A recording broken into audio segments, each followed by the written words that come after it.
The Family Handyman 11% series turns the spotlight on the 11% of women currently working in the trades. We talked to cement mason Andrea Harris about what she thinks it takes to make it in the trades.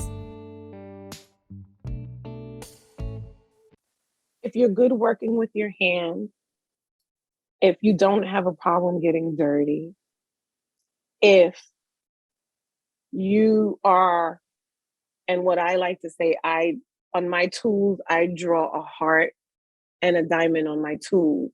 So if you are as all heart and as tough as a diamond, when no one can penetrate you as far as your thoughts, and you tell yourself, I could do this, you got this.